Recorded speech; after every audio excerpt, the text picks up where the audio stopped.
Buenas tardes. Para continuar con el ciclo de conferencias dentro de esta exposición de Heráldica y Genealogía en Albacete, Patrimonio e Identidad, hoy vamos a presentar a Carmen Hernández López, profesora de secundaria, doctora en Historia Moderna, miembro del SEIPS, Seminario de Historia Social de la Población de la Universidad de Castilla-La Mancha, e investigadora desde hace muchísimos años del Archivo Histórico Provincial.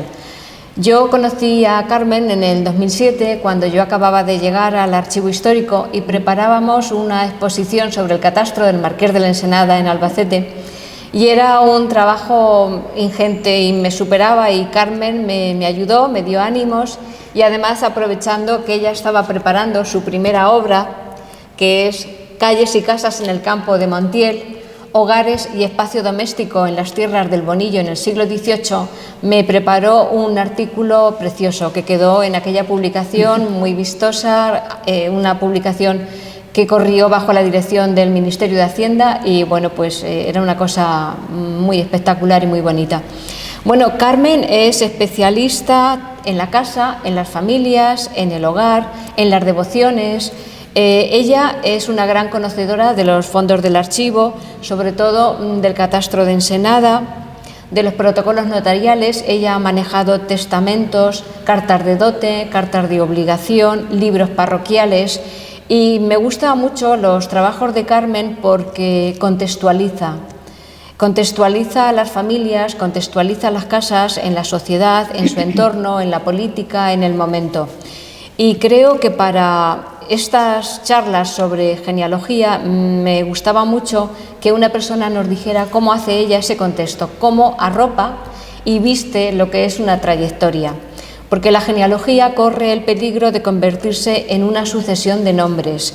Yo creo que cuando uno llega a investigar a sus antepasados, lo bonito es que sepa decir, o por lo menos poder demostrar a qué se dedicaba esta familia, cómo se enriqueció o porque era pobre, con quién se relacionaba, con quién se casaba, cómo proyectaban, hacia dónde se expandían.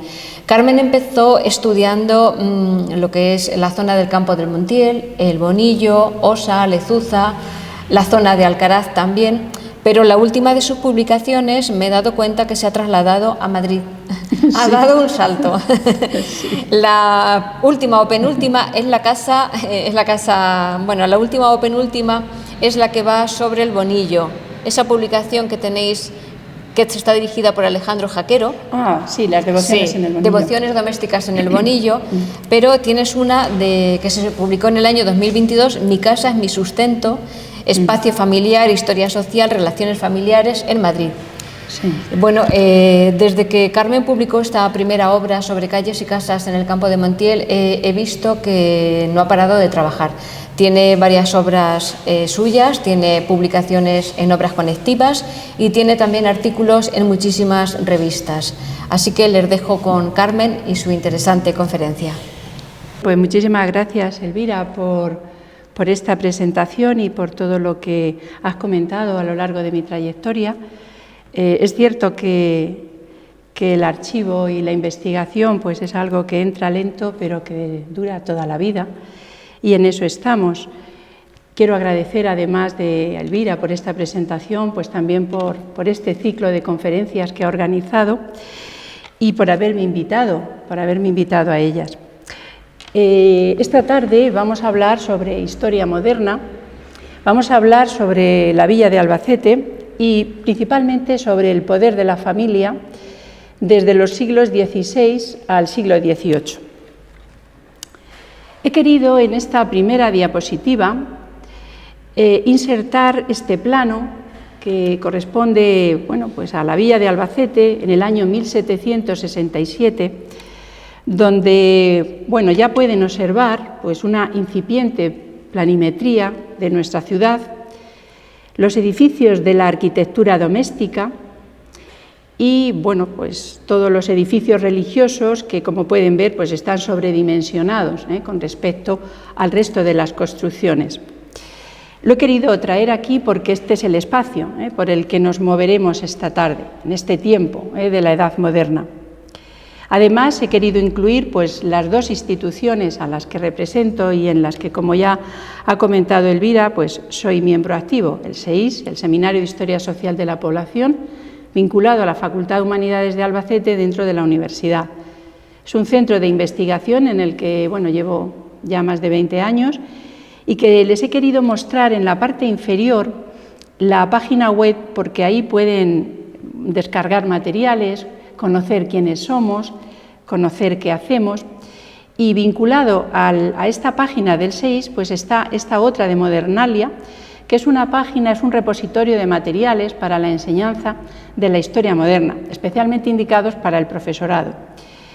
Y bueno, también pues desde el año pasado soy miembro del Instituto de Estudios Albacetenses. Por lo tanto, pues un honor, ¿no?, representar a estas instituciones y bueno, pues estar esta tarde con todos ustedes, a los que le agradezco su visita y bueno, pues deseo compartir, ¿no?, estos saberes que he ido almacenando a lo largo de mi vida. Saberes pues que salen del archivo, como ya les ha comentado su directora, saberes que, bueno, que trabajo pues desde los protocolos notariales, fuentes fiscales, como era el catastro de Ensenada, testamentos, dotes, inventarios de bienes, es decir, todo un mundo que nos ha permitido construir genealogías, construir trayectorias de vida y, en definitiva, pues escribir historia, que es a lo que me dedico. Para organizar bien todo este cúmulo de materias o de materiales que podemos trabajar, pues les muestro, ¿no?, un índice inicial. Alguien me preguntaba hace unos días, ¿y de qué va esto? Pues bueno, va del poder de la familia, ¿no? Principalmente en la primera parte me dedicaré a ver el poder que tenía la familia, singularizando en la familia Cantos, Espuche, de aquí de la villa de Albacete, y bueno, lo centro en dos apartados, que resumen las estrategias para tomar estado. El estado matrimonial, con todo lo que supone dote, limpieza de sangre, y el estado religioso, la entrada sobre todo de las mujeres, las monjas en los conventos femeninos. Bueno, una vez que tenemos el estado, es decir, que se ha puesto en marcha la familia, pues entraríamos en sus hogares. Contamos con la foto fija de 1787 de la villa de Albacete, y aquí pues haremos un recorrido por sus calles y sobre todo por sus hogares. Y finalmente entraremos en esos hogares para conocer las conductas, el comportamiento de vida familiar a través de algunos apartados, el apellido, la genealogía o bueno, pues los enterramientos colectivos. Y bueno, pues como docente que he sido tantos años, pues haré una conclusión para poder cerrar bien todo este trabajo. Un trabajo que se inicia cuando Elvira me llama y me propone participar en este ciclo de conferencias. Tenía que darle un título y relacionar con lo que ella, pues con lo que tienen ustedes aquí, con genealogías, con escudos, con heráldica. Tenía muy claro desde ese momento que empecé a hablar con ella que las dos ideas fundamentales eran enseñar a vivir o enseñar a convivir. Y de ahí me fui al diccionario de autoridades, en el tomo sexto, 1739, como aquí les muestro, y en una de sus 16 acepciones indica que enseñar a vivir es acomodarse a las circunstancias del tiempo, es acomodarse sobre todo a los genios, dice, para lograr sus propias conveniencias. Por lo tanto, mi interrogante inicial era, pues eso, ¿cómo se enseña a vivir, ¿no?, en la edad moderna? Y partimos de una afirmación. Enseñar a vivir en la edad moderna, estoy convencida de que era una cuestión familiar, era un asunto de familia. Porque la influencia de la familia era muy poderosa, sobre todo en la formación y construcción de ideas, de creencias, que van a determinar los comportamientos de nuestros antepasados. ¿Y por qué? ¿Por qué la familia tenía tanto poder? Bueno, durante todo este periodo, la Edad Moderna, pero yo lo llevaría un poco más allá, ¿no?, hasta bien avanzado el siglo XIX, el individuo se encontraba sometido, subordinado a la familia. Y esto lo deja muy claro, ¿no? Lo dejan claro algunos historiadores, como pues, en el caso de Enrique Soria, especialista en la nobleza y al que citaremos varias veces a lo largo de esta conferencia, decía, o dice, se lo subrayo ahí, que la Edad Moderna se define, ¿no?, precisamente por el predominio de lo grupal frente a lo individual, o por el control, ¿no?, del colectivo de la familia frente a los destinos del hombre y de la mujer. Es más, el final de la Edad Moderna pensamos que surge, ¿no?, cuando aparece el individualismo, cuando aparece la privacidad en el hogar, como hemos demostrado, ¿no?, a lo largo de nuestros trabajos. Es decir, cuando el sujeto actúa individualmente y no sometido a los designios, estrategias o al control de su familia. Bueno, pues de todo esto es de lo que vamos a hablar esta tarde y sobre todo me voy a centrar en los individuos, me voy a centrar en las personas más que en las familias u organizaciones. Y para empezar bien, bueno, digamos motivándoles a ustedes y motivándome yo también, pues he querido trasladar este escenario en el tiempo y nos vamos a ir al 20 de mayo de 1690. La historia lo puede hacer, así que estamos en el mejor momento. Y nos vamos a ir a una boda muy distinguida, que se va a celebrar pues aquí al lado, en la parroquial de San Juan. Se van a casar, pues, quienes le indico aquí, ¿no?, doña Catalina Antonia Cantos, con don Francisco Galiano Espuche, caballero de la Orden de Montesa. Tenemos casi toda su información. Aquí les traigo una partida matrimonial. Está en el archivo diocesano, que son necesarios también estas fuentes primarias, ¿no?, para poder conocer el hecho histórico. Bien, pues en su partida de matrimonio indican que ya habían dado las 3 amonestaciones, ¿no?, que marca el Concilio de Trento, que no había habido impedimento alguno y que con la certificación en este caso de 2 párrocos, el de San Juan, pero venía también el de Almansa acompañando a don Francisco, pues se van a desposar por palabras de presente, como así se dice, que hacen verdadero y legítimo matrimonio, y esto lo subrayamos bien porque lo veremos a lo largo de toda la tarde. El único legal y verdadero y legítimo era el que pasaba por la Iglesia Católica. Bien, pues se van a desposar estas 2 personas. Y en su partida indican además que él es hijo legítimo, ¿veis? Subrayan bien lo de legítimo, porque bueno, podrían ocasionar otras cuestiones. De don Luis Galiano y de doña Ángela Osa, ambos difuntos, que eran vecinos de la villa de Almansa, y doña Catalina, pues era hija de don Andrés de Cantos, un regidor y hidalgo de la villa de Albacete, que ya había fallecido, y de doña Úrsula Ochoa, que era la única que al no decir nada, pues continuaba viva. Bien, como ocurre actualmente, pues 3 testigos firman este casamiento. En este caso, pues viene un caballero de la Orden de Montesa, viene don Diego de Cantos, era un tío de doña Catalina, y don Juan de Villanueva. Vale, un matrimonio mediático, diríamos hoy, un matrimonio que incluso podría ser portada de las revistas, porque era un casamiento muy distinguido, ¿no?, una boda fundamentalmente trascendente. Y digo trascendente porque es la palabra que me parece idónea. No solamente se van a casar 2 jóvenes, sino que el matrimonio, en este caso, une 2 grupos familiares que van a quedar igualmente conexionados por firmes vinculaciones que les van a proporcionar sin duda, una compenetración de bienes o una compenetración de intereses. Y esto era, por lo tanto, una decisión familiar. Es decir, la familia no podía permitir que un hecho tan relevante como va a ser en la vida de estos dos grupos familiares, no solo dos familias, quedase al capricho o al azar o al amor de dos jóvenes. Entre la nobleza, decía Enrique Soria, que el matrimonio por amor no era admitido si solo se atenía a los impulsos amorosos. Por lo tanto, el matrimonio tenía que ser pactado y acordado entre ambas familias.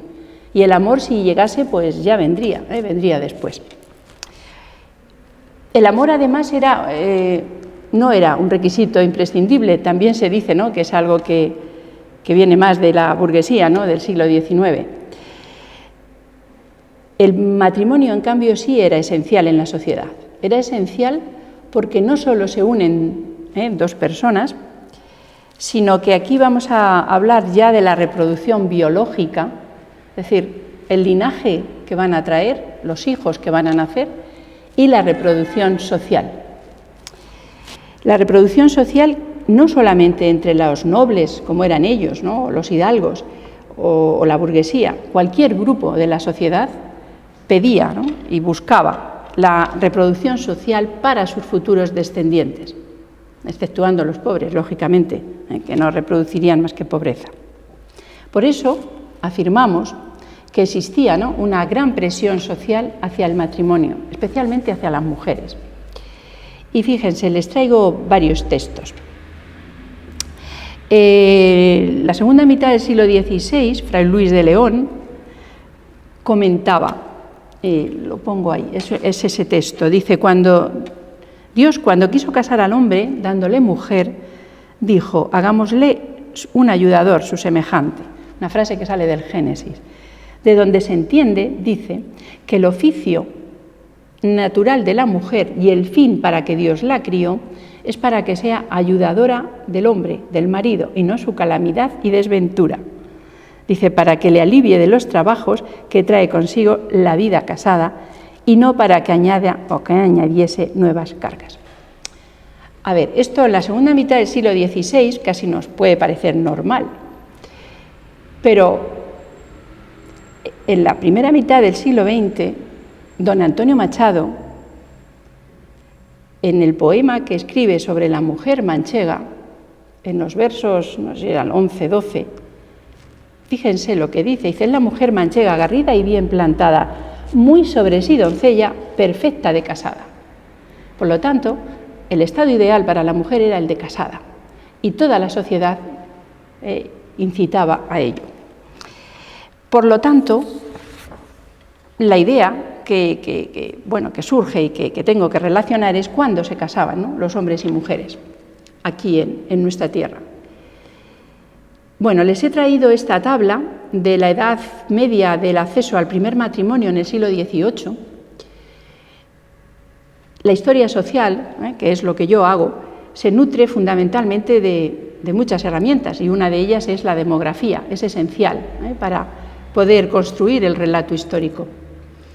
Bien, pues dicho esto, la edad de acceso en el siglo XVIII para las mujeres en Albacete, la edad media era 22,8, los hombres 23,25. En el campo de Montiel, pues ven que estaría en torno a los 20,6 para las mujeres y 24 para los hombres. Albacete y Alcaraz, o sea, Alcaraz y Chinchilla, las diferencias con Albacete son mínimas. Vicente Pérez Moreda, en el siglo XVI, comentaba que las mujeres en España se casaban pues incluso antes de los 20, para el siglo XVI. En el siglo XVII a los 21 y en el siglo XVIII sobre los 22. En Castilla-La Mancha los datos no se los voy a decir, pero son similares, 22,7, 23,4 en el caso de 23,8 en el caso de Cuenca, y los hombres siempre 1 o 2 años más. ¿Cómo ha cambiado la civilización? Y fíjense ahora, en el INE miraba estos días los datos en Albacete, por ejemplo, de la edad media a la que se casa hoy una mujer aquí, y en el 2021, que son los últimos datos del Instituto Nacional de Estadística, me dice que son 34,1 para las mujeres y 36,5 para los hombres. Por lo tanto, pues la edad ha cambiado radicalmente.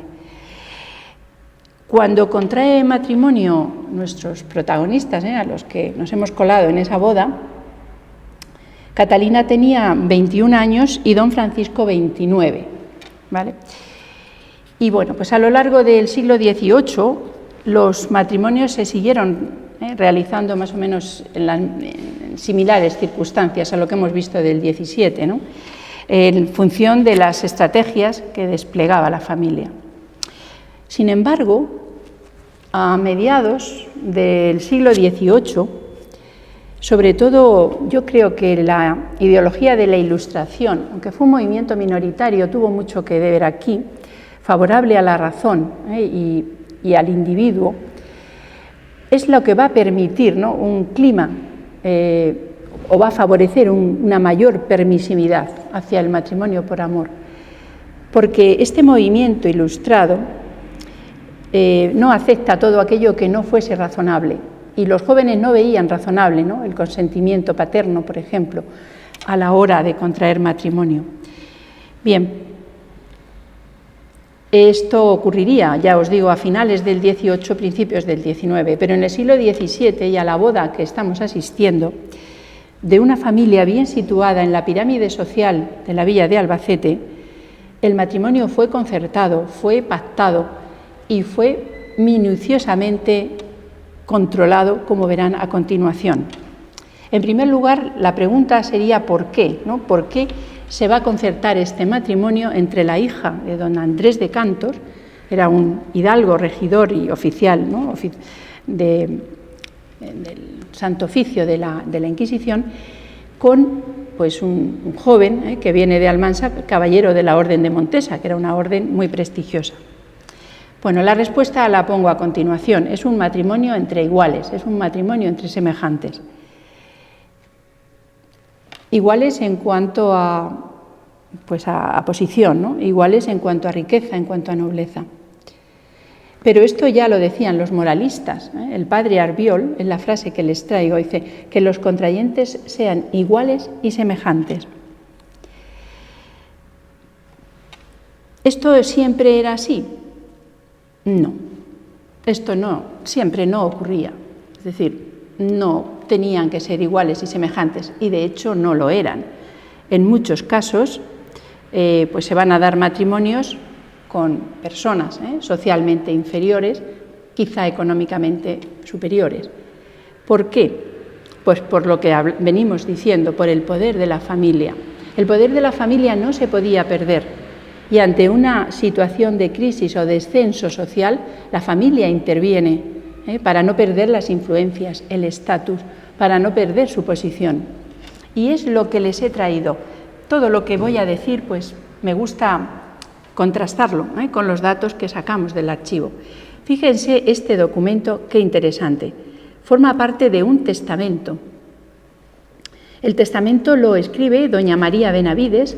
Esta era la mujer, la esposa de don Juan Carrasco, que es uno de los alférez mayor de la villa de Albacete en 1612, 1613. Ella hace el testamento en 1611, como ahí les indico. Y fíjense si era importante el tema del matrimonio, que pide, y dice: pido a mi hermana, doña Ana, que he deseado que doña María, mi sobrina, se case y tome estado con don Pedro Ponce de León, de Jaén, mi primo, y pido a la susodicha haga este casamiento. Dice, por lo que yo he de consolarla con que así se haga, y confío que así lo hará. Tal vez o bien la sobrina o bien la hermana no veían muy claro, porque dice, pido de nuevo, no era la primera vez que se lo pedía, y que además le insistían, dice, he de consolarla. Pero esto era lo que la familia, por eso decimos que esto no era un tema individual, era un asunto de familia. La familia demandaba este tipo de matrimonios para no perder el estatus, para no descender, para no perder sus relaciones e influencias sociales. Porque este tal Pedro Ponce de León pues pertenece a lo que se llamaban, ¿no?, los ricos hombres castellanos, que en la Edad Media pues habían recibido muchas mercedes, gracias de los reyes castellanos. Por eso, pues para el casamiento de doña Catalina Y don Francisco, pues, como podemos decir por aquí, se ataron bien los cabos, se van a cerrar todos los posibles acuerdos y además sellarlos bien. Y el primero, pues la genealogía. La genealogía, es decir, todos estos gráficos genealógicos que hacemos con los datos, sobre todo de los archivos parroquiales, que entrecruzamos con los datos que en los propios testamentos nos dan los individuos, los protagonistas, pues nos permiten afirmar que fue una herramienta clave de ascenso social. Mostrar la genealogía era ya una forma, ¿no?, de prestigio social para estas familias. Y aquí pues tenemos el matrimonio de doña Catalina y don Francisco y todos sus ascendientes. Una vez que tienen la genealogía, es fundamental cerrar el matrimonio y, bueno, tenemos la suerte de encontrar en nuestro archivo las capitulaciones matrimoniales que van a firmar para este matrimonio. ¿Quiénes lo van a firmar? Pues normalmente esto lo firman los padres de los que se van a casar. Pero, como hemos visto, solamente quedaba uno de los progenitores, la madre, doña Úrsula. Vale, pues ella es una de las que viene a otorgar estas capitulaciones matrimoniales al escribano, acompañada de su padre, don Nicolás Ochoa, que era viudo y en esos momentos ya era presbítero de la villa, y el abuelo materno de doña Catalina. Ellos acompañados, en este caso, del novio de don Francisco. Esta es la firma de los tres, ¿vale? La firma y, bueno, es la última página de esas capitulaciones. Son muy interesantes, porque aquí es donde vemos que el matrimonio era un asunto económico, fundamentalmente, y era un pacto entre familias. Lo primero que van a hacer, pues, es darle una dote a doña Catalina, y la dote, cuanto más importante es el señor con el que se va a casar, pues la dote debería ser más elevada. Le van a dar 8.000 ducados, no en dinero, se los van a dar en ganado de labor, o sea, en ganado lanar, en ovejas, en mulas de labor, en plata labrada, en joyas de oro, en alhajas, ropa blanca y además un cercado de 2.000 vides, una viña. En estas capitulaciones ya le piden a don Francisco que tiene que hacer reconocimiento de lo que le han dado. O sea que, ¿por qué? Pues porque si ocurre cualquier desgracia o incluso el divorcio de la pareja, todo esto volvería a ella, volvería a doña Catalina. Pero además, no contentos con eso, puesto que tenían propiedades vinculadas en Chinchilla, tenían un mayorazgo, pues allí le van a dar el heredamiento de Horna, con 1.700 almudes de tierra, 2 casas de morada en la ciudad y, bueno, todas estas tierras y casas vinculadas, al ser de un mayorazgo, ni se pueden vender ni se pueden hipotecar, pero sí que se puede beneficiar, ¿no?, de la producción o de los alquileres de estas casas. Por lo tanto, era otro beneficio que recibía doña Catalina. Y queda el novio, ¿vale? Hemos dicho que es un acuerdo comercial. El novio no encuentro su dote o su inventario de capital prematrimonial, pero sí que cuando fallece don Francisco indica cuál era la parte que él entregaba de su dote. Él entrega, dice, 60.000 reales y todos los bienes que tiene en la villa de Almansa, que también estaban vinculados.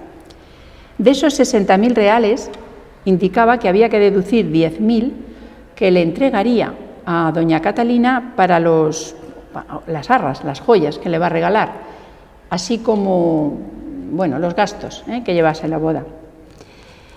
Sin embargo, esta familia, pues creo que, bueno, pues eran de las élites y por lo tanto no tuvieron ningún problema. Él mismo declara que los pasados 5 años de este matrimonio, su capital, dice, había aumentado en cantidad de 100.000 reales, con poca diferencia. Bien, esta sería la parte económica, pero fíjense la familia de doña Catalina, cómo cierra bastante esta cuestión. Y hay algo que yo no suelo encontrar en otras dotes, porque normalmente se hace un inventario, pero fíjense lo que le hacen firmar a don Francisco. Le dicen: se ha de obligar a vivir en esta villa de Albacete, sin que en ningún tiempo pueda sacar de ella a doña Catalina para vivir en otra tierra, porque, como dicho es, ha de vivir y habitar en esta. Y él tuvo que aceptar esta condición. No se podían ir a vivir a Almansa ni a ningún otro lugar, tenían que vivir aquí. ¿Por qué lo digo esto como importante? Pues porque la mujer en la edad moderna se tenía que ir a vivir donde fuese el marido. Y hasta el Código Civil de 1889, en el artículo 58, que indica que la mujer está obligada, a finales del 19, a seguir a su marido donde quiera que fije su residencia. Y en esos años del siglo XIX dice: los tribunales podrán, con justa causa, eximirla en el caso de que el marido se traslade a territorios de ultramar o al extranjero. Pero en el siglo XVII no ha lugar, es decir, todas las mujeres tenían que ir donde el marido, pero a él le obligan en estas capitulaciones y él acepta. Además de todo esto, por eso da mucho juego esta familia y por eso la he querido traer esta tarde. 5 años después se vuelven a reunir estos otorgantes y en este caso ya viene doña Catalina. Ven, aquí están las 4 firmas. Don Nicolás, el abuelo, la madre y el matrimonio se vuelven a reunir en el notario, en el escribano, porque los otorgantes, la madre y el abuelo, le van a entregar a doña Catalina las legítimas, su herencia legítima paterna y materna. Y nada más y nada menos que 72.900 reales le van a entregar en bienes. Bueno, en bienes 54.900. Y el resto, también muy interesante conocer este dato, 16.500 reales se lo iban a entregar en dinero, pero no dinero para ella, dinero para que sirviese como dote a la hija mayor de doña Catalina. O sea que ya la familia, incluso cuando la niña acababa de nacer, están buscando el arreglo matrimonial, el pacto y la dote para esta chica. Dice, y si ella no toma estado, pues cualquiera de las otras. El patrimonio, fíjense todo lo que era. 2 heredades en el término de Miraflores, valdrían unos 30.000 reales, 5 o 6 cebadales, una casa principal en Albacete, que es donde vive doña Catalina, ahí en la calle Concepción, valorada en 5.500 reales. El oficio de regidor, que era del abuelo y pasa a ella, 2 censos, préstamos de dinero, pero a favor para ella, con el capital, y además otra casa en la calle San Agustín. Es decir, algo excepcional en la villa de Albacete. Y digo excepcional porque aquí les traigo los datos de la media de dotes que llevaban cualquier mujer de esta zona. La media dotal, esto lo hemos trabajado mucho en el 6, ¿no? La media dotal en el campo de Montiel en el siglo XVII no llegaba ni a 1.000 reales, 920. En Albacete, en el siglo XVII, 2.100 reales. Y luego, entre 1.600, el dato que les he dado era un poco más elevado, entre 1.640 y 1.800 sería unos 2.500 reales. Dotes superiores a 25.000 reales, un 10%. Y lo que estamos viendo, es que era una excepción de la excepcionalidad, ni un 1%. Por lo tanto, estamos hablando de una familia con un gran patrimonio. Y por eso tenían que cerrar muy bien estos contratos, estos acuerdos matrimoniales. Y por eso esto no podía quedar al azar o al capricho del amor de los hijos. El segundo apartado interesante que tienen que poner en marcha es las pruebas de limpieza de sangre. A ver, las pruebas de limpieza de sangre las llevaban muy pocas personas. Estos matrimonios, ella le hacen las pruebas de limpieza de sangre porque se va a casar con un caballero de hábito, ¿no? Con un caballero de la Orden de Montesa. Pero encontrar estos documentos fue también casual. Lo encuentro en el Archivo Histórico Nacional. En el Archivo Histórico Nacional está este expediente de las pruebas de limpieza de doña Catalina Cantos Barrio Nuevo con don Francisco Galiano Espuche, de 1690. Bien, pues ya que hemos viajado un poco en el tiempo, que nos hemos ido, ¿no? Nos hemos colado en la boda, pues vamos a dar un paso más, ¿no? En este juego histórico. Y si me lo permiten, pues vamos a hacer aquí una licencia. Y le pediríamos, ¿no? a doña Catalina que, puesto que su boda es tan mediática, que nos conceda una entrevista. No sé, es un poco, ¿no? Motivar para entender bien lo que van a hacer. A nadie de los aquí presentes le extrañaría que le preguntásemos a esta joven, ¿no? Pues qué le había regalado don Francisco, o cómo era su casa, o qué planes de futuro tenía. Eso es lo normal, ¿no? Estaría dentro de una entrevista normal. Pero nos resultaría un poco incómodo si a alguno de nosotros le preguntásemos si sus antepasados habían sido gente honrada, si los unos y los otros fueron respetados, si fueron cristianos viejos limpios. Es decir, eso nos resultaría un poco extraño, no nos gustaría, pero desde luego lo que estaría fuera de toda razón para nosotros, ciudadanos del siglo XXI, preguntarle a doña Catalina, y casi me cuesta trabajo decir la frase que aquí les indican, es si sus familiares están limpios de toda mala raza de moros y judíos. Eso jamás se nos pasaría por la cabeza, nos resultaría irracional hoy. Sin embargo, fíjense cómo ha avanzado la civilización. A doña Catalina nada de esto le resultaría extraño, ni odioso, ni execrable. Es más, estaría encantada de respondernos a esa pregunta. Casi que nos daría la entrevista para mostrarnos estas pruebas de limpieza de sangre. Porque se iba a casar con un caballero de la Orden de Montesa, que era una orden muy prestigiosa, y ella estaba limpia, su familia estaba limpia. Y eso es lo que se puso en marcha. Para esta joven y para su marido se van a encargar estas pruebas de limpieza de sangre, que hay que pagarlas, y se llevó a cabo pues, una exhaustiva investigación de sus familiares. Se avisan a las autoridades civiles de Albacete y de Almansa, se revisan los libros parroquiales, los de bautismo y matrimonio, se buscan testigos, se buscan pruebas, todo para demostrar el pasado limpio, es decir, la cristiandad, que no estaban manchados de sangre mora o judía. Y encargan a este señor, que aquí les indico, don Fray Hipólito de Samper, es un señor que vive en Madrid, y además pluriempleado. No he puesto los cargos que tenía, pero bueno, se los comento. Era capellán de honor de Su Majestad, procurador de la Orden de Montesa, administrador del Hospital Real de Nuestra Señora de Montserrat en la Corona de Aragón y juez de la Nunciatura de España, es decir, uno de los grandes, ¿no? Y pluriempleado, diríamos hoy. Bueno, pues este señor es el que va a recibir en Madrid a los testigos que van a testificar que esta familia pues, era digna, ¿no? De contraer matrimonio con este caballero y que era limpia. Entonces recibe pues, a don Juan Rodrigo, que era un caballero de la Orden de Santiago, natural de Villaescusa de Haro. Dijo que tenía 52 años, que había venido por Albacete, que conocía a esta familia, que era buena gente, limpios, ¿no? de toda mezcla, decía, de moro, judío, confeso.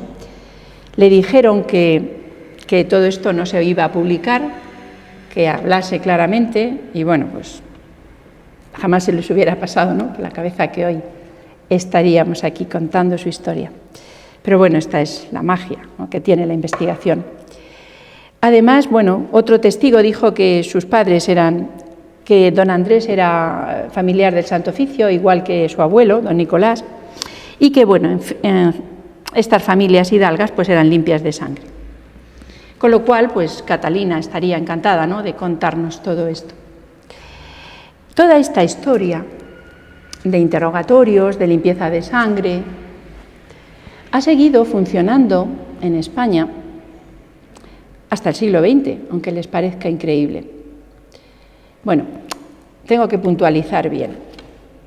En 1833, a la muerte de Fernando VII, en la regencia de María Cristina, con el régimen liberal, se suprimen oficialmente y legalmente en España las pruebas de limpieza de sangre.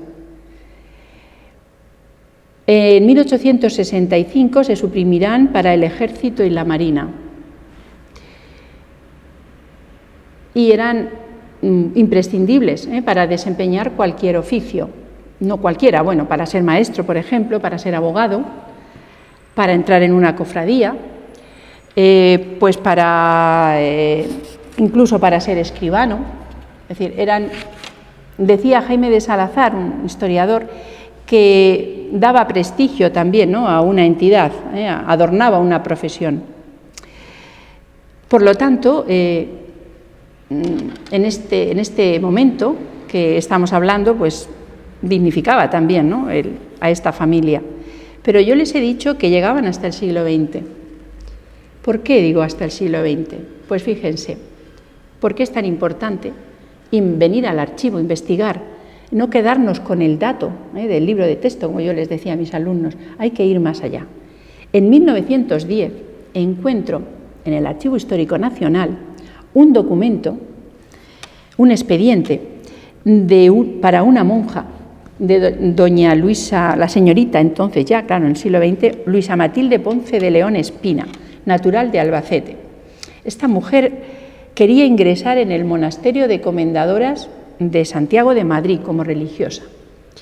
Y, bueno, pues presentó un informe familiar similar al que les comentaba de doña Catalina, ¿vale? Pues la genealogía que hace ella. Además, aquí, esto es un informe, ¿vale?, que presenta a don Carlos de Borbón, que entonces era el presidente de las órdenes militares, solicitando permiso, ¿no?, para vestir el hábito de estas monjas.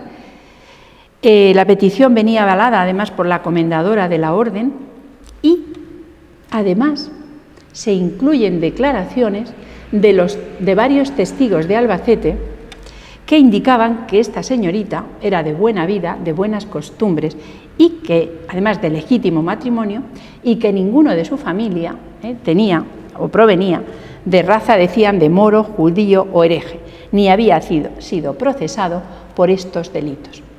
Y esto ocurre en 1910, ¿vale? En 1910. La pregunta que surge aquí es la que les pongo abajo. ¿Podríamos hablar de que España era, pues, racista o que todos estos antepasados eran intolerantes? Bueno, yo he investigado bastante, sobre todo en la historiografía, he buscado datos, ¿no?, de los historiadores que se han centrado en estas temáticas y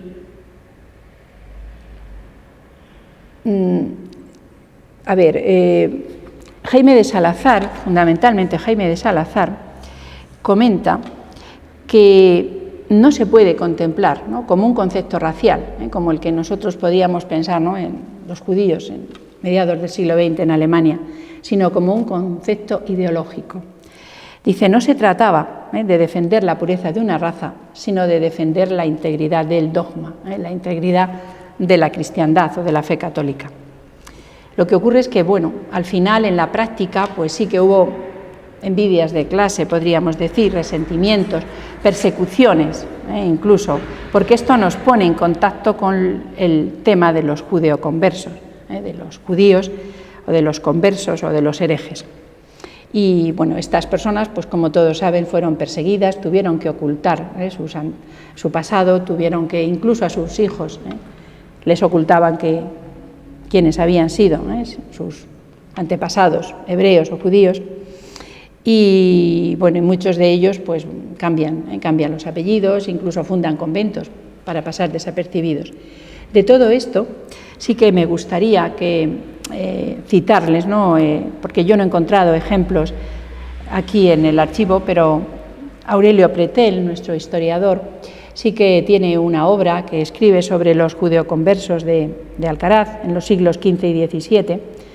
les llama así, ¿no? Los judeoconversos de Alcaraz, Llerenas y Barreras, Álvarez y Toledos, Vandelvira, Sabucos, parejas ante la Inquisición. Está publicado en el año 2017 y bueno, pues podría ser, ¿no?, un ejemplo de la falsedad genealógica fundamentalmente y de los apellidos que van a cambiar, ¿no?, algunos de estos protagonistas. Bien, y bueno, pues siguiendo con el poder de la familia, para tomar Estado, el otro Estado que me parece importante traer aquí, pues es el que actualmente pues seguimos trabajando, ¿no?, como una línea renovada dentro de la investigación histórica, que es la entrada, ¿no?, de las mujeres, los monasterios femeninos. Y que partimos o afirmamos, como aquí les digo, que la entrada en estos conventos era parte también de una estrategia de la familia. ¿Por qué decimos esto?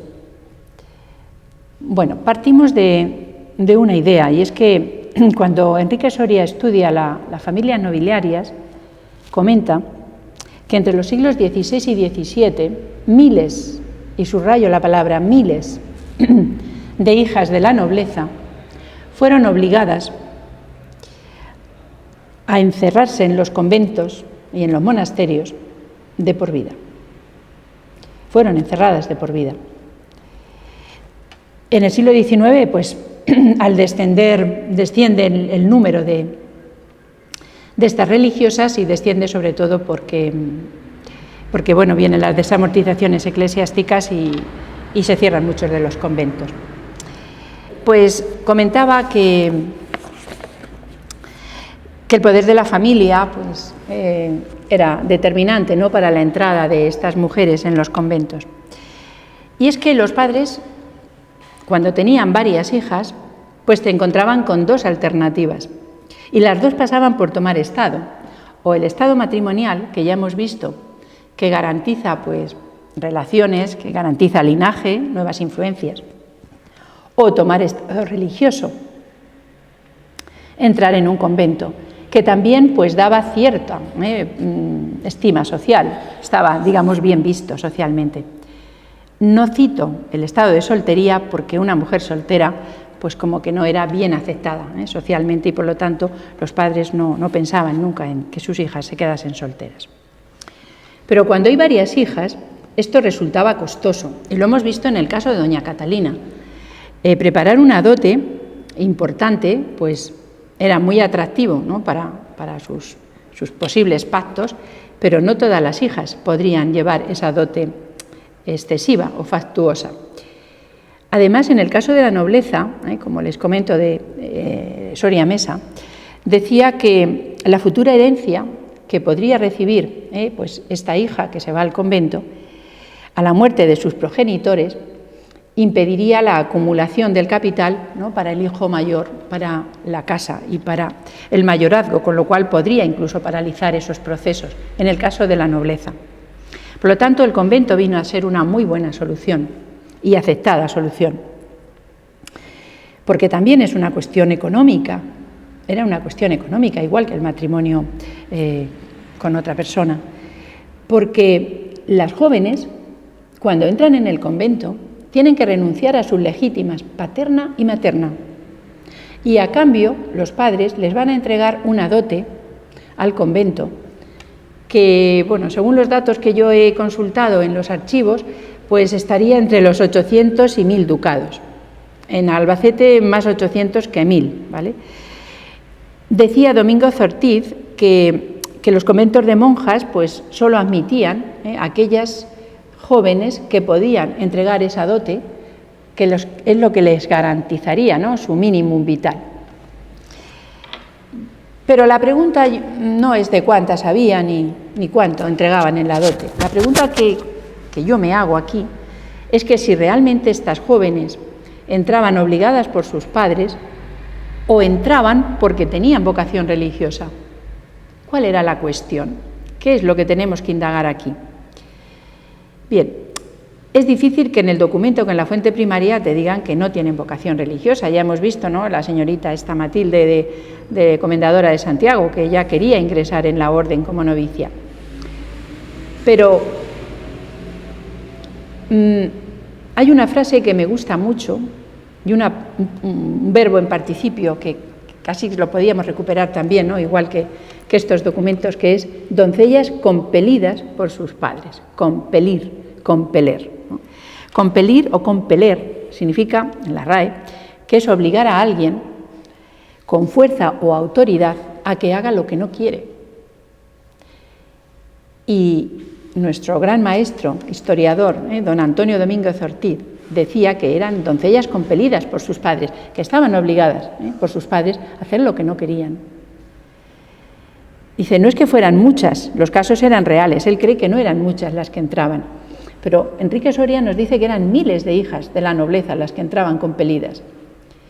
Y fijaos qué bien escribía don Antonio Domínguez, dice, la necia vanidad reinante, ahí está explicando, ¿no?, todo lo que era el barroco, dice, obligaba a muchas, ¿no?, de estas jóvenes a esta solución no deseada para que la única hermana destinada al matrimonio pudiera llevar un ajuar fastuoso y una dote crecida.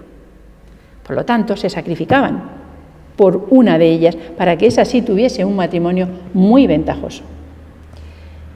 Según él, pero varios siglos antes, en el siglo XVI, Fray Hernando del Castillo decía algo muy similar. Dice que toda la gente ilustre que no puede casar de 6 ni de 4 hijas más que una, dice, y para el remedio de esta, por ser las dotes excesivas, van las otras hermanas a los monasterios compelidas por la necesidad. Por lo tanto, la idea para estos historiadores es que estaban obligadas por sus padres. Bien, la historia social da un paso más y yo pienso que sí, que pudo haber muchos casos de jóvenes obligadas, pero quizá, pues como decía Enrique Soria en el caso de la nobleza, el procedimiento más habitual era enseñar a vivir, que por eso dije este título, era educarlas en un ambiente propicio a la religiosidad, a la devoción extrema casi, ¿no?, al recogimiento. Desde muy niñas, ese es el modelo que les ponen, el modelo en el que la vida de monja podría ser, de alguna manera, su camino de salvación. Digamos que era su modelo a imitar. Igual que hoy nuestras jóvenes dice que tienen las cantantes o los cantantes o las youtubers como el modelo a imitar, para ellas era la vida de monja. Y probablemente muchas entraron educadas desde muy pequeñas. Y encontramos datos de niñas con 12, 13, 14 años ya en el convento. Muchas de ellas. Y bueno, y así fue como entraron muchas de estas jóvenes. Estos documentos que les traigo, pues, certifican y comprueban lo que les estoy diciendo. Incluso podemos hablar de conventos familiares, porque ya no solamente eran varias hermanas o las primas o las parientes de la familia, incluso la propia madre, a veces viuda, se va también al convento a vivir con ellas. Son casas familiares y de esto encuentro mucho en Valladolid. En Valladolid hay muchas casas que surgen así, beatas y monjas. Y en Albacete igual. El caso que les traigo, que lo recoge Alberto Mateos en el Albacete antiguo, dice que en el siglo XV vivían en la calle, aquí al lado, en la calle que va de Padre Romano a la calle Zapateros, esta Marina y Catalina Álvarez y su madre, que vivían en esa callejuela. Cuando muere la madre en 1501, se van a unir las hermanas con otras compañeras en esa casa, haciendo ya vida religiosa. Y ese sería el origen del convento de franciscanas de Albacete. Dice, por eso a esta calle, decía Alberto Mateos, primero se le llamó la calle de las Beatas y ahora la calle de las Monjas, bueno, cuando él lo escribe. Bueno, en ese convento, después en 1592 ya había, pues, es el convento de la Encarnación de Albacete y ya había, pues, cerca de 30 religiosas. Además encuentro este documento, bueno, encuentro muchos de la entrada, pero en este, podemos pues comprobar los conventos familiares, es una escritura de obligación de un padre, bueno, de unos padres que van a llevar al convento de la Concepción de Albacete. Este convento de la Concepción creo que estaba, pues eso, en la zona donde estaba la ermita de la Concepción o la iglesia, ¿no?, de la Purísima actualmente. Bueno, pues firman este documento de obligación porque van a entregar a su hija al convento para que sea monja y le entregan la dote. Lo de la dote también, pues tienen que hacer una escritura de obligación. Le pusieron 800 ducados, 800 ducados, luego le tienen que rebajar porque no podía dar los plazos. Bueno, al final se quedan en 2 plazos y se le eleva a 900 ducados, más o menos lo que comentábamos al principio. Lo importante aquí, aparte de la entrada de esta chica, es las firmas de las religiosas. Mariana Villanueva, Doña Ana de Villanueva, Mariana de Cantos, María Zapata, Ana Zapata, es decir, todas pertenecen o a las familias, digamos, de la élite de Albacete o son, pues, familiares entre ellos, son conventos familiares. Y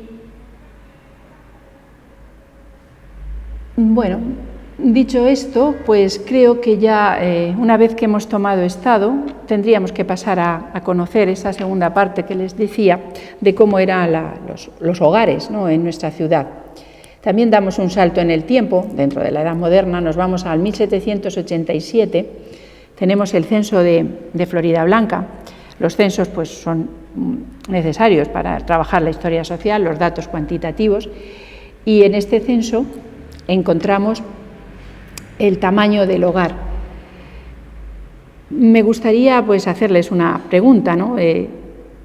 ¿Creen que estos hogares tendrían muchos niños, por ejemplo, o serían muy abultados en cuanto al tamaño? ¿Habría muchos criados? ¿O incluso había varias generaciones viviendo dentro de la misma casa? Bueno, no me lo contesten, piénselo. Lo que sí me interesa es que comprueben, ¿no?, que a veces nuestras creencias sobre el pasado pueden estar equivocadas, lo digo porque fíjense el tamaño del hogar en la villa de Albacete en 1787. Contando los criados, el número de personas por hogar era de 3,4. Sin criados, 3,3. El número de hijos no llegaba a 2, 1,5. A ver, nacían muchos niños, pero morían muchos. Estamos en un ciclo demográfico antiguo, por lo tanto, los que llegaban vivos eran muy pocos. En el resto de las poblaciones que les he traído, pues el Bonillo, pues 1,8 en cuanto a hijos, por eso el tamaño del hogar es un poco mayor, es como 4 personas por hogar. En el campo de Montiel 3,8, en los Llévenes también 4,2, 4, creo que en la Roda también estaríamos en 4. A ver, el modelo de familia que nos vamos a encontrar es la familia nuclear, que está integrada por 2 generaciones, los padres y los hijos, y residencia neolocal, ¿vale? Residencia neolocal, es decir, el casado casa quiere, tendrían su propia casa, no se irían a vivir a la casa de sus padres. El hogar de doña Catalina, pues eso, en 1695, era una familia nuclear, estaba formado por el matrimonio, ya tenían 3 hijas y vivían en la calle Concepción. Concretamente, dice, su casa era principal y hacía esquina a la callejuela que va desde la calle Concepción a la calle Mayor, en una esquina, vivía ahí. Bien, ¿qué pasaba en otras calles de Albacete, ya que nos hemos dado una vuelta? Pues no podía traer, ¿no?, para el tiempo que tenemos, pues todo lo que se puede sacar de este censo, pero sí que les he traído, por ejemplo, en la calle Padre Romano. ¿Quiénes vivían aquí? En la calle Padre Romano había 90 casas, ¿no?, 90 familias. 90 casas, no, 90 familias. 90 familias. 38 de esas familias, el cabeza de familia era jornalero. Si comprobamos, en la villa de Albacete, pues el número de jornaleros en estos años era el más elevado, 464 familias de jornaleros. Bueno, el jornalero decía que en 1750 en el catastro de Ensenada ganaban 2 reales el día que trabajaban, es decir, no tenían absolutamente nada, por eso eran jornaleros, ¿no? El jornal con el sudor de su frente, con los brazos para trabajar, como se solía decir. Artesanos, en Albacete era el segundo grupo más importante, los artesanos, 393, en esta calle había 10, otros 10 mozos sirvientes, sobre todo eran mozos de labor, que se desplazaban o que vivían en las alquerías y en las fincas, en las haciendas.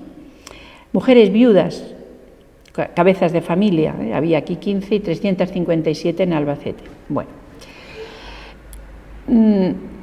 digamos que estas familias son lo más representativo, la familia que nosotros estamos trabajando. De las élites pues había 10 o 12.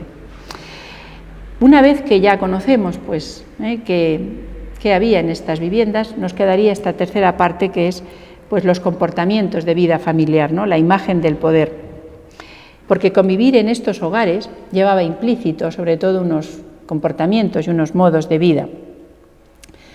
Para las élites, pues para denotar el prestigio y el poder, tanto material, pues las haciendas que tenían o los criados que ostentaban, como también inmateriales, como podía ser el apellido. Por lo tanto, pues nos vamos a centrar en el apellido. El apellido era esencial para las familias, y no solo por la limpieza de sangre, como hemos visto ahora, sino por el linaje, por el honor, por los antepasados, porque me conecta con los antepasados. Y esto también era una cuestión de familia. Es interesante conocer este dato, porque en Albacete, y en España y en la Corona de Castilla, los hijos a veces no llevan los apellidos de los padres. Incluso los hermanos tienen apellidos diferentes en la Edad Moderna. Hasta la segunda mitad del siglo XIX, en España no hay reglas fijas que determinen que el primer apellido sería para el padre y el segundo apellido sería el de la madre. Y como sabemos actualmente, en el siglo XXI se pueden invertir estos apellidos siempre que todos los hermanos tengan los mismos. Pero en la Corona de Castilla y en estos años pues no existía orden. Hay quien piensa que era un poco al azar, pero no es así. No es así. Hemos consultado muchos documentos y hemos comprobado que realmente pues no coinciden los apellidos. El hermano de doña Catalina de Cantos Barrio Nuevo se llamaba don Andrés de Cantos del Cañabate. Pero lo que sí se generaliza en la Corona de Castilla en el siglo XVI y XVII es que lleven dos apellidos, por los dos linajes, el de la madre y el del padre, y porque además tienen memoria de los antepasados. Y esto lo aprovecha la nobleza para poner 8 o 10 apellidos, sobre todo porque ellos sí tenían más memoria. Por lo tanto, es algo que tiene entidad, que no es arbitrario. Pero ¿cómo se hacía esto? ¿Cuándo se le pone estos apellidos? Yo no he encontrado nada. Enrique Osoria, para la nobleza, ha encontrado algún documento y dice que lo ponen los padres, el padre sobre todo, asesorado por los parientes, en una especie de ceremonia, decía, en función de la situación que el hijo ocupe con el resto de los hermanos y también en relación a su ascendencia familiar. La cuestión es ¿cuándo se pone esto? Es que yo no he encontrado nada. Parece ser que esto no se tomaba en la infancia, sino algo después, pero no siempre. Lo que sí está claro es que el apellido rescata la memoria de los antepasados. Fíjense, yo trabajé hace unos años los artesanos de Albacete y esta genealogía de los cuchilleros pues nos puede dar alguna pauta. En el siglo XVI, Diego de Torres, que era ya cuchillero, aparecen estos padrones, su hijo mayor, también cuchillero, era Juan de Torres, tiene otro hijo que llaman Juan de Torres, se mantiene el apellido Torres, y una hermana de Juan de Torres era Ana de Torres, que va a casar con otro cuchillero de Albacete, con Julián Benítez. Eran las dos familias más destacadas en estos siglos. Aquí hay una endogamia profesional muy clara. Bien, pues Julián Benítez y Ana de Torres, la hija de ellos, tiene un hijo que ya lleva el apellido Benítez, la hija tiene Benítez Torres, sí que llevan los de los padres, y cuando casa con otro cuchillero, Vicen Pérez, de apellido, los hijos el hijo de ambos pues es Benítez Vicen Pérez. Por lo tanto, olvidan ya el de Torres, mantienen el primero, el de la madre, y el segundo, el del padre. Pero lo que me llamó la atención es que ya de los 7 u 8 hijos que tiene, solo los 2 mayores, cuando yo hago esta genealogía, ya llevan el apellido de Vicen Pérez, ni siquiera el de Benítez, y las hijas, pero no por hijas, sino por menores, ninguna aparece con apellido. Por eso creo que, no sé si se toma en la infancia, el único documento que les puedo comentar es que cuando se casa don Andrés de Cantos, el capitán don Andrés de Cantos, que había estado en las Alpujarras en el siglo XVI, en las pruebas de limpieza de sangre que hacen para un hermano de su novia, a don Pedro Carrasco, uno de los testigos dice que esta mujer que casa con don Andrés de Cantos, antes de casarse, dice, se llamaba como su abuela materna, Ana Rodríguez, y después del casamiento se llamaba doña Ana de Villanueva.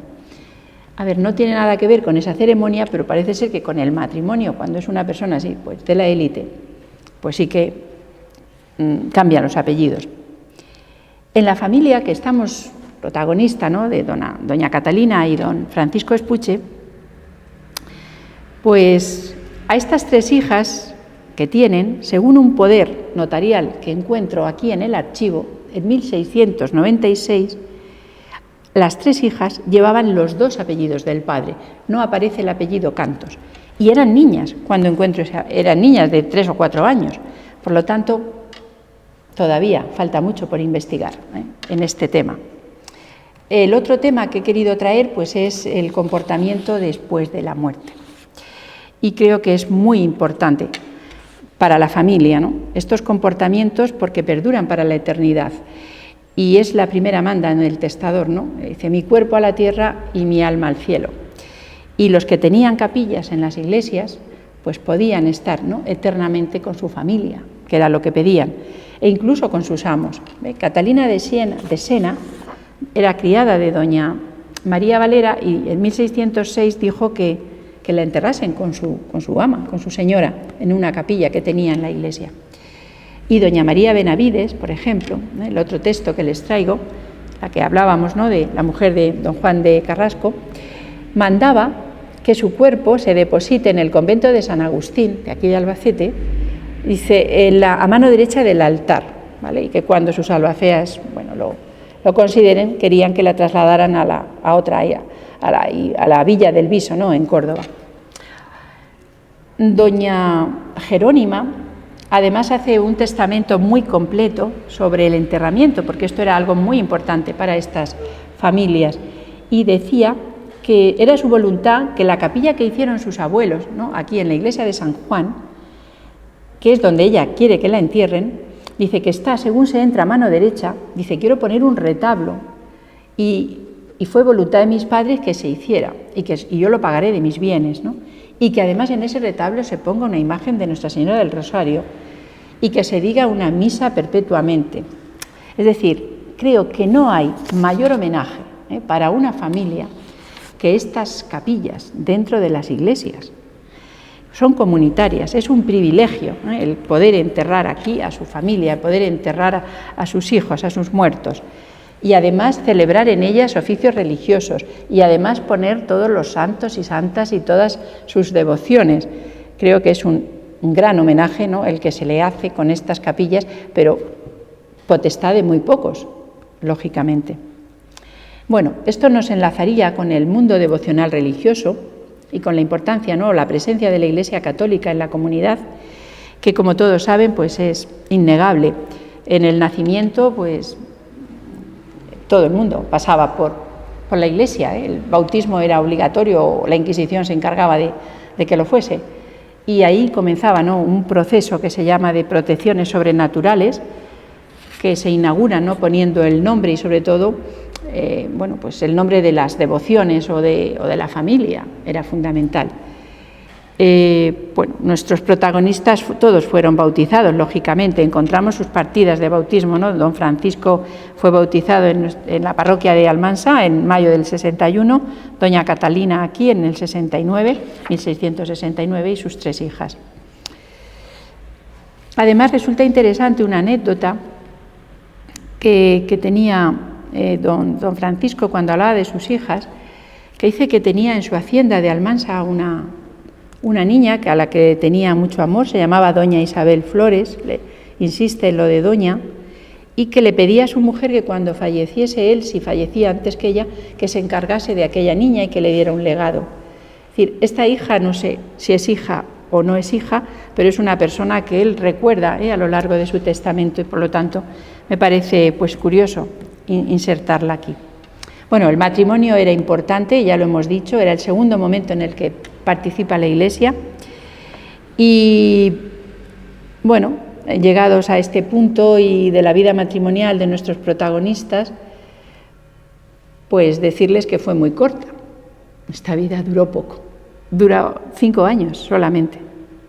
Don Francisco fallecía el día 5 de noviembre de 1695, fue enterrado en la parroquia de San Juan, no fue en Almansa. Doña Catalina no volvió a contraer matrimonio, se ocupó de las haciendas de su hija y además, como viuda, no solo recobraba toda su dote, sino que tiene capacidad jurídica. Frente a la mujer casada tiene capacidad jurídica, pero no puede con plenitud obrar porque necesita la licencia del marido, pero una viuda no necesitaba la licencia del marido y por lo tanto podía participar en negocios de compraventa, de arrendamientos, de donaciones, y fue curadora y tutora de sus hijos. Vivió Catalina hasta los 50 años. Y bueno, pues esta circunstancia, ¿no?, de la muerte nos lleva a hablar del entierro como otro momento innegable, ¿no?, para la Iglesia, donde las personas decían que el entierro tenía que ser además solemne o muy solemne, ¿no?, que lo peor era morir solo y sin solemnidad. Y aunque nos parezca que don Francisco murió joven, porque realmente tenía 34 años, y doña Catalina ya tenía 50, nos parecerá también joven, pues ya eran mayores. Les he querido mostrar en esta tabla la esperanza de vida al nacimiento de una persona del siglo XVII y XVIII. Y bueno, lo normal, pues fíjense, la media está en 28 años. 29, 30 en Galicia, en Castilla la Nueva 27,8, Murcia, que estaríamos aquí, 29, es decir, más allá de los 30 años no era la esperanza de vida. Por lo tanto, pues las personas tenían que garantizar, ¿no?, que por lo menos su salvación, y para eso encargaban muchas misas, ¿no?, para la salvación de su alma, y la Iglesia se encargaba de hacer estas misas, porque no estaba garantizada para nada la salvación, y entonces lo que se buscaban estas seguridades para el más allá, ¿no? Y en todos sus testamentos encontramos infinidad de donaciones y de ventas, incluso, ¿no?, para pagar misas por la salvación de su alma. Miguel López, este cuchillero, pues encarga 530 misas. Alonso Mancebo encargaba, bueno, los pocos bienes dice que se vendan y con lo que saquen, pues que entreguen, ¿no?, que hagan misas por mi alma. O Martín de Cantos también, 2000 misas. Creo que don Francisco Galiano, creo que tenía por ahí que eran como 3500 misas o algo así, y doña Catalina unas 2000 misas. ¿Por qué ocurre todo esto? Pues eso, porque estamos en un mundo sacralizado y estas seguridades, ¿no?, sobrenaturales, además unidas a una concepción pues sacralizada de la existencia, pueden llegar, ¿no?, a la irrupción, ¿no?, como decía Carlos Alberto González, ¿no?, la irrupción de la maravilla en la realidad, es decir, la creencia en milagros. Y lo he querido traer esto porque también esta familia nos ha dado hasta para un milagro. Los padres de don Francisco, don Luis, que era patrón del convento de Almansa, y su mujer, dice que vivían desconsolados, porque que no tenían hijos, y que entonces fueron al convento de Almansa y al de Murcia, que era como una filial, para pedirles que las monjas, por la intercesión de otra monja que decían que era muy milagrosa, la Madre San Simeón, que hicieran novenas para que doña Ángela pues se quedase embarazada. Y dice que que en breve se sintió doña Ángela como deseaba y parió un hijo, que es este don Francisco. Realmente todo esto queda sin, digamos que no se sostiene, ¿no? No se sostiene porque en las partidas de bautismo encuentro que sí que había otros hijos antes que él, incluso después. Pero bueno, venía bien adornar, ¿no?, esta familia, incluso este convento, pues con un milagro. Y bueno, por último, pues comentarles que también los esclavos y los criados pues forman parte de esta sociedad del siglo XVII y XVI y parte del XVIII, y que tanto nuestros protagonistas como cualquier persona de la élite albaceteña pues tenía esclavos, ¿no? Y bueno, pues Andrés de Cantos, por ejemplo, que era su tío, aquí habla de que tenía varios esclavas, ¿no?, Juliana e Inés, que a su mujer le cede otra, que el capitán Francisco de Alcañabate tenía 2 criados que traen de la sublevación de las Alpujarras. Y bueno, como saben, pues en esta sublevación se dispersan gran cantidad de moriscos y muchos pues están vendidos, ¿no?, como esclavos. Pues este don Francisco de Alcañabate tenía uno concretamente que era Francisco, que dice que estaba errado en los carrillos. Esto lo comentaba don Alfonso Santamaría, ¿no?, en este segundo Congreso de Historia de Albacete. Digamos que esto de errado en los carrillos era como una excepción ibérica, ¿vale? No la eléctrica actual. Era una excepción de la península ibérica. Aquí se marcaba, porque el esclavo era una cosa, era una propiedad del amo. Entonces se marcaban en la cara con el hierro candente, la señal del amo. En otras zonas de Europa pues eran con henna, ¿no?, o en otras señales en otras zonas más ocultas, pero aquí era en la cara, en las orejas, en el cuello. Bueno, doña Juana de Anguís tenía una esclava, dice que además le daba la libertad, pero solo la mitad, porque solo la otra mitad estaba sujeta a servidumbre. Por lo tanto, bueno, pues casos muy curiosos. O doña María Valero, porque a través de su testamento pues se deja ver ese sentimiento de cariño que les toma a sus esclavos, porque al ser una propiedad o al ser una cosa no tenían por qué quererlo, el afecto podía venir o no, pues en este testamento se deja ver el afecto. Y por supuesto pues don Francisco y doña Catalina de Cantos tenían esclavos, claro que sí. Don Francisco tenía 2, Luis de 40 años, Margarita de 50, y bueno, don Francisco sí que les daba la libertad, ¿no?, y después de los días de su mujer. Pero doña Catalina tenía criados y esclavos. Es curioso que dice que su esclavo Luis, que tenía más de 60 años, cuando en su testamento declara que quiere que le sirva a su hija doña Ángela, sin que tenga derecho alguno a salir de su casa ni huirse, dice, y la sirva como su esclavo sujeto a servidumbre. Pero también hay, bueno, se deja ver, ¿no?, un poco el afecto que le podía tener, puesto que llevaba 60 años con ella. Dice que si enfermase, que le asistan los médicos y que le paguen su entierro y le digan 100 misas por su alma. Por lo tanto, estamos hablando de no solo afecto, sino que miraba, ¿no?, por la salvación de su esclavo. El tema de las criadas, pues que en muchos casos sí que te dicen que es esclava y cuando da la libertad son criadas, pues hay muchísimos documentos aquí en los archivos. Este es el de Quiteria Audí, era una joven que hace testamento, encontraba muy enferma, y que deja ver un poco la situación, ¿no?, del servicio doméstico en Albacete, bueno, en Albacete porque es de aquí, supongo que en toda la corona de Castilla. La mayoría de estas niñas entran muy jóvenes, a veces ella entró con 6 años en casa de sus amos y, bueno, acuerdan, en un contrato acuerdan el salario que les van a dar, y al final ella se queja de que no había cobrado ese salario y que iba a morir. Por lo menos dice que lo que le deben, porque le deben 150 reales, que lo paguen en misas por su alma. Y bueno, no sabemos si realmente se hicieron o no esas misas. Lo que sí sabemos es que detrás de estas familias y del prestigio, ¿no?, de estas casas, pues se encuentran a veces, pues eso, situaciones o familias venidas a menos que tienen que hacer, pues, ¿no?, mil cuentas para poder mantener el poder y el estatus y consolidar, ¿no?, sobre todo consolidar su prestigio. Y dicho todo esto, pues llegaríamos a la conclusión. A lo largo de toda esta conferencia, pues hemos tratado, ¿no?, de llegar a lo particular, como decíamos al principio, al sujeto, frente a determinismos de la acción social o del peso de las estructuras, y también del tiempo a escala humana. Como dice, pues, el director del SEIS, Francisco García González, al propósito de las trayectorias de vida, conjugar, ¿no?, el tiempo a escala humana, individual, con el tiempo colectivo y familiar, ¿no?, investigando sobre todo experiencias en transformación.